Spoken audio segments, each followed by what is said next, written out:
Hi everyone, स्वागत है आप सभी का। ईपीएफओ एग्ज़ाम आपका आ ही गया है फाइनली, और स्टार्टिंग साथ दिया है तो आज कैसे छोड़ सकता हूँ। एक छोटी सी लास्ट मिनट टिप्स और कुछ इंपॉर्टेंट बातें आपके एग्जामिनेशन से पहले।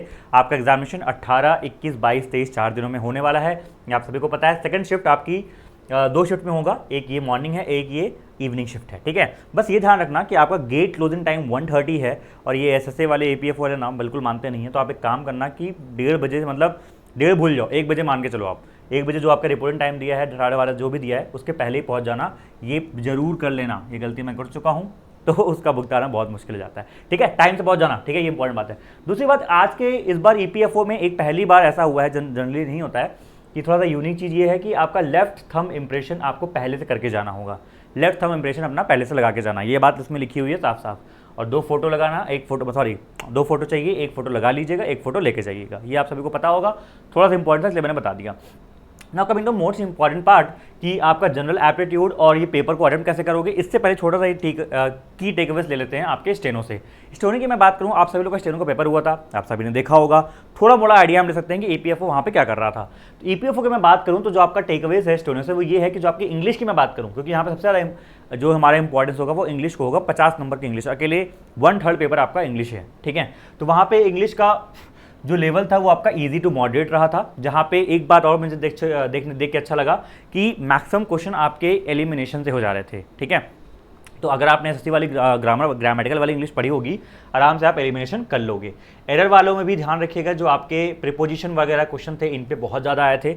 मैक्सिमम क्वेश्चन आपके जो एरर वाले थे वो आपके प्रीपोजिशन पे आया था। तो उनको अगर रिवाइज करने का आज जिनका कल है वो तो नहीं कर सकते, लेकिन जिनका बाद में है वो देख लीजिएगा। बाकी हमको कल आइडिया और ज़्यादा मिलेगा पेपर से।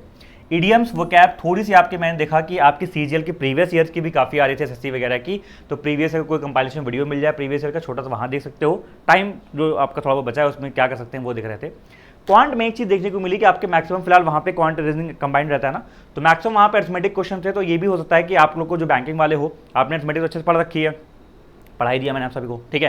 तो अगर अरिथमेटिक सिर्फ आपकी आएगी तो मजा आ जाएगा, ठीक है। एडवांस में आप लोग को जो दिक्कत थी वो दिक्कत खत्म हो जाएगी। जनरल अवेयरनेस की मैं अगर बात करूं तो एक चीज़ यहाँ पे देखने को मिली, करंट अफेयर्स का भैया कंपाइलेशन क्या है देखें। तो करंट अफेयर्स का कंपाइलेशन मैंने आपको इस जीके की वीडियो बनाए थे, मैंने आपको बोला था एग्जाम से 2-3 दिन पहले देख लेना। आई होप अभी आपने याद देख लिया होगा, 6 महीने का, 5 महीने का। नहीं देखा हो तो 6 महीने कोई कंपाइलेशन आप देख लेना, वो जो 500 टॉप एमसीक्यूज वाले होते हैं उस तरह से, ठीक है। साथ में एक चीज़ मैंने नोटिस की, ये 2 पे बहुत क्वेश्चन थे जो पेपर में देखने को मिल रहे थे, कि इंपॉर्टेंट इवेंट्स पे, मतलब करंट अफेयर्स में और स्कीम्स पे रिवाइज कर लेना उनको। थीम वगैरह देख लेना, ठीक है। अप्रैल, मई, जून, जुलाई जो भी आपका मंथ होगा, क्या चल रहा है, अगस्त वगैरह, इन सब की थीम देख लेना, ठीक है। स्टैटिक में अगर देखा जाए, साइंस का आपका मैक्सिमम पोर्शन था, तो स्टैटिक अगर पढ़ रहे हो, कुछ रिवाइज कर रहे हो, तो साइंस को ध्यान रख के चीज़ों को करो। Now coming to the most important part, और पेपर को अटेम्प्ट कैसे करना है भैया। 2.5 घंटे मिल जाएंगे, 2.5 घंटे खुली छूट रहेगी, कैसे उसको अच्छे से यूटिलाइज किया जाए। देखिए प्यार समझिए, आपके पेपर में 5 सेक्शन है, ठीक है, और सबका अपना अपना अलग अलग वेटेज है। तो हम इंपॉर्टेंस भी उसको वैसे ही देंगे, और क्या करेंगे समझते हैं जरा।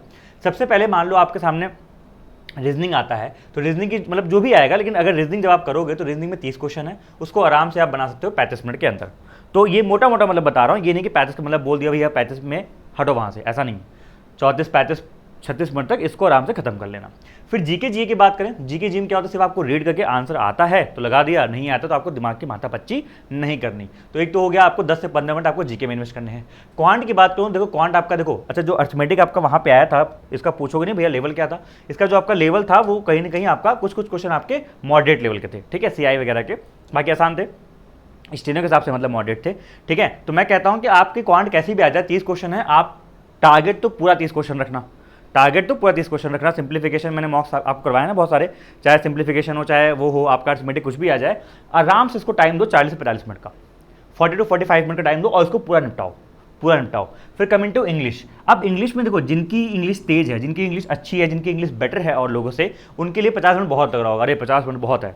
लेकिन जिनकी इंग्लिश ठीक नहीं है, जिनकी इंग्लिश एवरेज है, मॉडरेट है, तो आप लोग आराम से इसको 50 मिनट देना। क्यों? क्योंकि इसको टाइम दोगे, ये 200 नंबर का पेपर, मैं फिर से बहुत बार इंफेसिस दे रहा हूँ, आराम से इसको टाइम दो जितना ये डिजर्व करता है, और इतना इसको टाइम मिलना चाहिए। कंप्यूटर में 10 क्वेश्चन है, 6-7 मिनट ज़्यादा लिख दिया, 4-5 मिनट में जितना होना होगा आपसे हो जाएगा।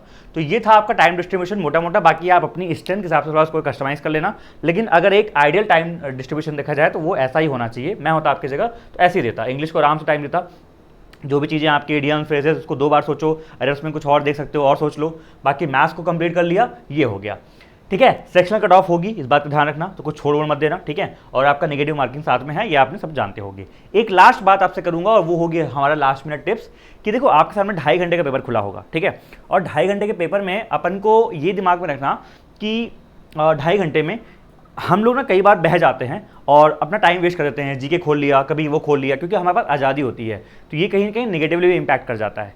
तो ऐसा मत करना। आप एक काम करना, मैं यहाँ पे एक ऑर्डर बताने जा रहा हूँ। ये ऑर्डर फिलहाल सबका अपना अपना स्ट्रेंथ के हिसाब से होता है। आपने बहुत सारे मॉक दिए होंगे, अपने ऑर्डर को पहचाना होगा कि मुझे किस ऑर्डर में पेपर को करना है। एक तरीका तो ये है। जनरली मैं आपको बताऊँ, जो मेरा एक व्यू पॉइंट है, आप अगर लोगे ऐसा बड़े भैया ऑर्डर, आप ये देखना कि जब आप मॉर्निंग में, जब सबसे पहले आप पेपर देने जाओगे ना, चाहे मॉर्निंग हो चाहे दोपहर, जो भी है, तो आपका माइंड उसमें बहुत फ्रेश रहता है एकदम। आप मतलब पेपर बिल्कुल देखे नहीं होते, आप दिमाग शांति से बैठ के 15-20 मिनट शांति से बैठे रहते हो, फिर पेपर स्टार्ट होता है। तो वहाँ पे रीजनिंग या कॉन्ट को कोई उठा लेना, जो भी आपको सही लगे, कॉन्ट बन कर रहा हो, रीजनिंग, जो भी आपका स्ट्रॉन्ग सब्जेक्ट है, उनको किसी एक को उठा लेना, ठीक है। फिर दूसरा आना अपने स्ट्रेंथ पे। मैंने फिर से बोला कि इसमें जो भी आपको बच जाए उसका दूसरा वाला काउंटर पार्ट यहाँ पे कर लेना। फिर आराम से आप आना इंग्लिश पे। अगर ऐसा भी होता है, जैसे मान लो कई लोग की इंग्लिश अगर स्ट्रेंथ है, तो वो इंग्लिश को पहले करके इनमें से किसी एक को बाद में कर सकते हैं, क्योंकि जो आपका स्ट्रेंथ है उसको जरूर पहले कर लेना। अगर बाद में करोगे तो सिंपल सी बात है, आप जल्दीबाजी में वही गलतियां करोगे, ठीक है। अच्छा, लास्ट में आप क्या करोगे, जीके कंप्यूटर में कोई एक भी उठा लो, चाहे पहले जीके उठा लो, आराम से जीके के सारे क्वेश्चन को विजिट कर लो। वन टाइम में अगर आते हैं, ठीक है, अच्छी बात है। कंप्यूटर फिर विजिट करो, और क्या कुछ बहुत कम हो गए, 350 हो गए, मतलब कुछ कम हो रहे हैं, तो आपको वहाँ पे मतलब ये देखना होगा कि जो, जैसे मान लो कुछ ऐसे क्वेश्चन हो गए, इंग्लिश में हो गए, जीके में हो गए, जहाँ पे आपको लगता है कि हाँ प्रोबेबली ये दो में से कोई ऑप्शन होगा, तो वहाँ पे एक आप कैलकुलेटेड गेस मार सकते हो आराम से। कुछ क्वेश्चंस में ज़्यादा मत मारना। तो बस ये सारा आपका ऑर्डर होगा। बाकी पैनिक नहीं करने का। स्टार्टिंग में मैंने ये लिखा है attack mode, attack mode on रखना। पेपर खुलते ही अपना जो भी सोचा है वो चैप्टर खोलो, सेक्शन खोलो, और फिर से बोल रहा हूँ, स्टार्टिंग के 1-2 क्वेश्चन अगर खराब हुए, गलत हुए, बिल्कुल भी डिमोटिवेट मत होना। आगे क्या पता हो, आगे आपके सारे क्वेश्चंस लगे हों। स्टार्टिंग में हमको ऐसा लगता है अरे यार पेपर टफ है, अब तो मुझसे कुछ नहीं होगा। अरे नहीं भाई, नहीं हो सकता है आपके पेपर में जो टफ क्वेश्चंस हैं वो थोड़ा आगे डाल दिए गए हैं, सिंपल सी बात, ठीक है। पेपर को पूरा देखे बिना जज मत करना, आराम से पेपर करना, पैनिक मत करना। बस ये बात बोलूँगा। बाकी बाय बाय, आप सभी का ख्याल रखना अपना, और टाइम से सेंटर पहुंच जाना। टेक केयर, और बस that's it. Take care, all the best सभी को दिल से, और बढ़िया पेपर मचा के आना। कल बताओ, फिर देखते हैं, कुछ पेपरों पर आपका लगवाते हैं, कल करते हैं एनालिसिस बैठ के, कल या परसों में करते हैं, देखते हैं टाइम मिला तो। चलो फिर, टेक केयर, बाय बाय।